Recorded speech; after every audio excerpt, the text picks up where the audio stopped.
Bienvenue, je suis Delphine et je vous présente L'Autruche et le Colibri, le podcast de la consommation responsable française. Si vous souhaitez comprendre pourquoi consommer mieux et comment faire, vous êtes au bon endroit. Le 15 de chaque mois, je vous donne rendez-vous pour parler de gourdes, de lessive, de dentifrice et bien d'autres sujets de consommation de tous les jours. Et je vous propose des alternatives durables françaises.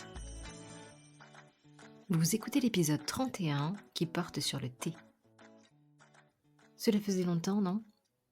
Allez, pour commencer cette nouvelle saison, je vous propose aujourd'hui un épisode autour du thé. Cette boisson millénaire, appréciée dans le monde entier et au cœur de nombreuses cultures, est plébiscitée pour ses bienfaits pour la santé. Peut-être même que vous en savourez une tasse tout en écoutant cet épisode, qui sait. Le thé contient des antioxydants, des composés bénéfiques pour le cœur et même des propriétés relaxantes. Cependant, l'industrie du thé, comme de nombreuses autres industries, a un impact sur notre environnement. La production de thé conventionnel peut entraîner une utilisation excessive de pesticides, d'énergie, ainsi que des déchets considérables. Et ça, ce n'est pas ta tasse de thé. Je vous propose donc de plonger dans le monde du thé et d'examiner ses impacts sur la santé et sur notre planète. Savez-vous que le thé est la deuxième boisson la plus consommée au monde après l'eau ? Dans le monde, chaque seconde, 25 000 tasses de thé sont consommées. Notre consommation en France a triplé depuis 20 ans. 2 Français sur 3 sont aujourd'hui amateurs de thé. Ce sujet devrait donc vous intéresser. Alors, pourquoi cette passion pour le thé, me direz-vous ? Ce sont tant ses bienfaits thérapeutiques que son goût qui font croître l'intérêt pour les thés et d'ailleurs pour les tisanes, figurez-vous. Bon, l'objectif de cet épisode n'est pas de faire un cours sur le thé, mais voici quelques points qui vous feront sans doute briller en société. Ah, la minute culturelle. Le thé contient de la théine qui n'est autre que la même molécule que la caféine. En revanche, la concentration en théine du thé est 5 fois moindre que dans le café. Des études ont montré qu'une consommation quotidienne de thé réduit les risques de maladies cardiovasculaires. Le thé agirait également dans la prévention du diabète et de l'obésité. Alors, thé nature, thé aromatisé, la palette de thé est très large. Les Français ont tendance à préférer le thé noir, puis le thé vert, mais d'autres variétés telles que le thé à la menthe, mon préféré, le thé aux fruits et les tisanes connaissent également une demande croissante. Le thé nature, c'est 100% de feuilles de thé, donc vert, noir, blanc, oolong, sont issus de l'arbre théier, mais ils ont connu différentes régions de production, de sol, de climat et surtout différentes méthodes d'oxydation, ce qui explique leur goût qui est très différent.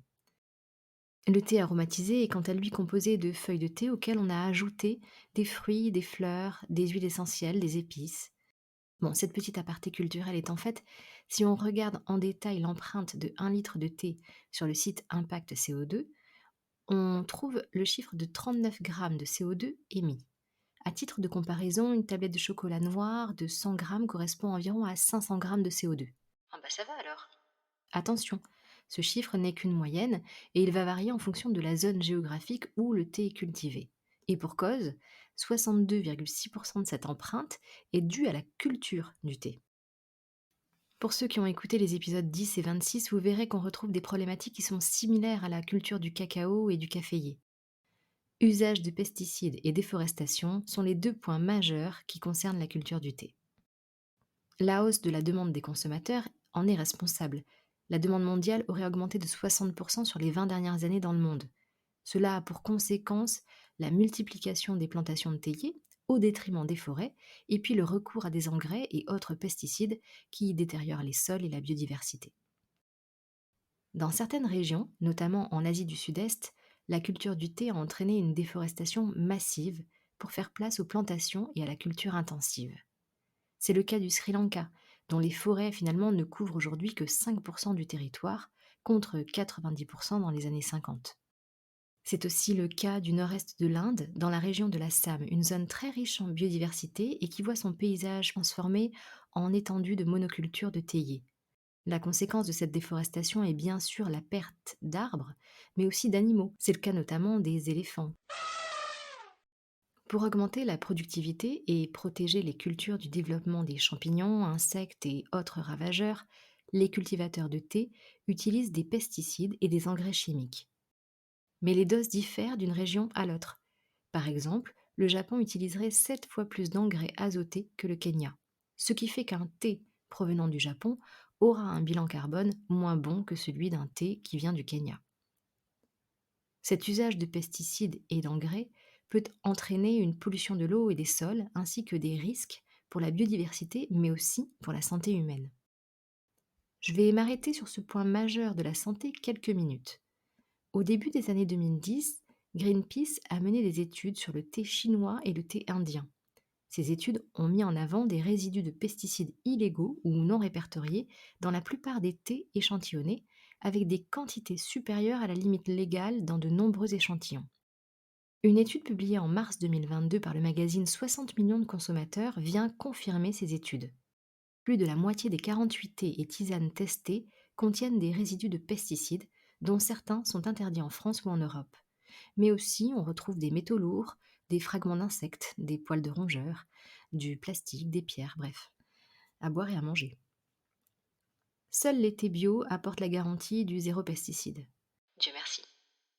Il faut savoir qu'à aucun moment du processus de préparation du thé, celui-ci n'est lavé, ce qui peut expliquer ces résidus. 60 millions de consommateurs précisent tout de même dans son article qu'aucune de ces substances ne dépasse la limite maximale des résidus quand celle-ci existe.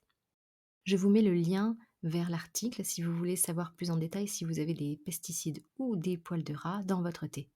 Oh, super! Revenons à l'empreinte carbone du thé au cours de sa récolte. La culture du thé nécessite une quantité d'énergie pour sa transformation. Cette étape consiste à chauffer et à malaxer les feuilles pour en interrompre l'oxydation.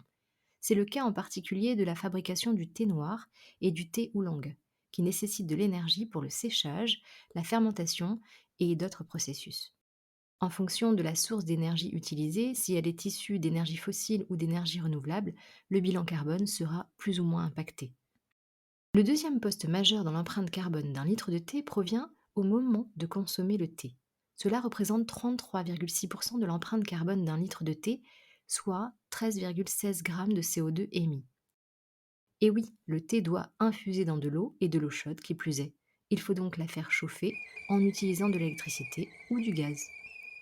Ces 13,16 grammes incluent aussi la fin de vie du produit et les déchets, à savoir le thé infusé et l'emballage, qui sont ensuite incinérés et qui produisent donc encore du CO2. Alors, bonne nouvelle, parce que sur cette partie, nous avons la main. Notre électricité est plutôt bas carbone en France, donc autant privilégier une bouilloire électrique pour faire chauffer son eau qu'une casserole qui serait chauffée au gaz. Et puis, mettre la juste dose d'eau dans sa bouilloire permettra de la faire bouillir plus rapidement. Sur la partie déchets, privilégier le vrac sera moins impactant et si en plus on a un compost ou jeter les restes de thé infusé, alors là c'est jackpot, un impact minime. Je fais une petite pause sur les sachets de thé parce que ça reste quand même la forme de thé la plus courante consommée en France. Bien que le thé en vrac gagne du terrain, 60% des Français consommeraient quand même du thé en sachet. Alors c'est sûr, hein, c'est pratique, on va pas se mentir.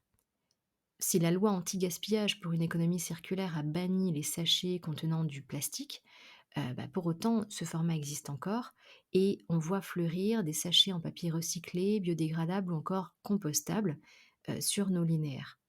Si vraiment vous êtes fan de sachets, pensez à le réutiliser parce que souvent on n'utilise qu'une fois alors qu'on peut le réutiliser une deuxième, voire une troisième fois en fonction du niveau d'infusion que vous souhaitez. Pour cette raison, le vrac, c'est quand même une bonne idée. Bon, vous me direz, il faut laver l'infuseur après et donc c'est de l'eau utilisée. Bon, c'est sans fin. Alors bien sûr, de nombreuses initiatives visent à rendre la production de thé plus durable. On voit de plus en plus de producteurs qui adoptent des pratiques biologiques, durables et équitables. Certaines entreprises de thé s'efforcent d'utiliser des emballages respectueux de l'environnement. Dans tous les cas, en tant que consommateur, choisir du thé certifié biologique, équitable, choisir une marque plus engagée, acheter en vrac, peut contribuer à réduire l'impact environnemental de votre consommation de thé.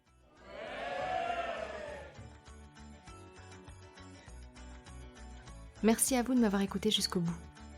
Si vous appréciez cette initiative et que vous souhaitez l'encourager, laissez-moi une note sur Apple Podcast et en commentaire, n'hésitez pas à me suggérer un thème qui vous intéresse. Pour rester en contact entre chaque épisode, suivez l'Autruche et le Colibri sur Instagram ou Facebook. À très bientôt, au revoir.